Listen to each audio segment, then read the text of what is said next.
From Washington, this is VOA News.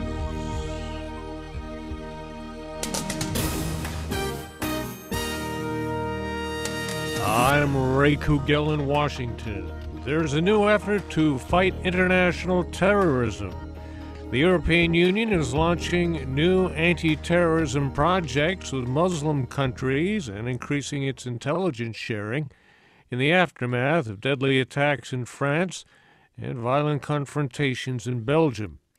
EU foreign ministers met Monday in Brussels with the Arab League Secretary General. EU Foreign Affairs Chief Federica Mogherini says the EU will be sharing information on suspected terrorists and possible attacks with many countries throughout the Arab world, Africa, and Asia. The threat is not only the one we faced in Paris, but also spreading in many other parts of the world, starting from Muslim countries, and we need to strengthen our way of cooperating together. Ukraine's prime minister says there's indisputable evidence Russia's government continues to send military personnel and equipment to support separatists in their fight against Kiev.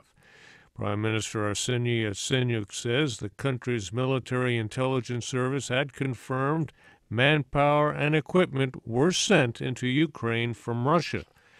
Earlier Monday, Ukrainian military spokesman Andriy Lysenko said some 700 Russian troops had crossed into Ukraine that day to back up the rebel forces.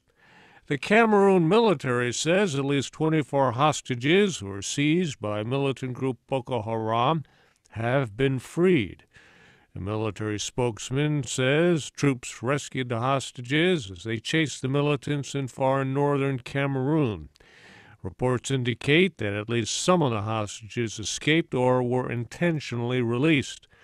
Boko Haram is still holding between 30 and 50 people kidnapped Sunday in a cross-border raid from Nigeria.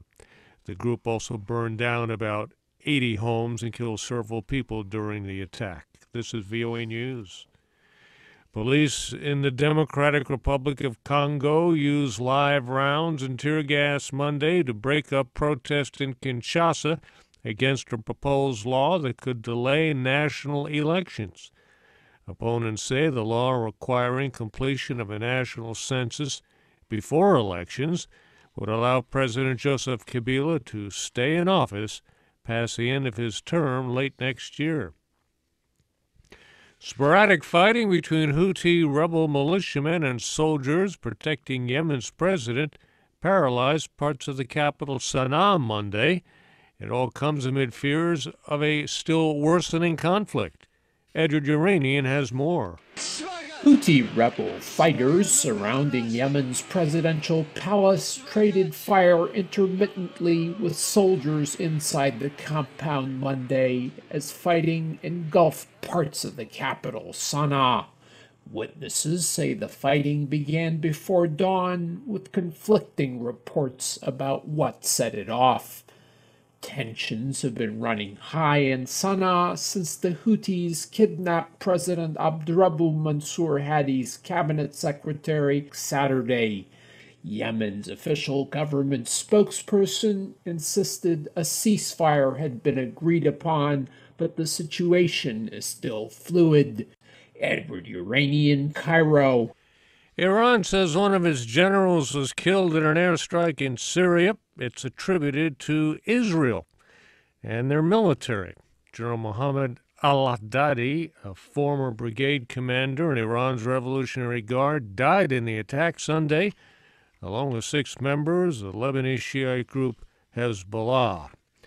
Indonesian investigators say they have found no evidence of terrorism in last month's AirAsia plane crash. The head of a 10-member investigative team from the National Transportation Safety Committee says that no threats were found in the cockpit voice recordings of the plane that vanished from radar screens on December 28th. Both black boxes of the AirAsia flight were recovered in the Java Sea. All 162 people on board were killed in the crash. Pakistani officials say a suspected U.S. drone strike killed at least 4 militants in northwestern Pakistan. Monday's strike targeted a Taliban compound in North Waziristan along the Afghan border. Their account, however, could not be independently confirmed.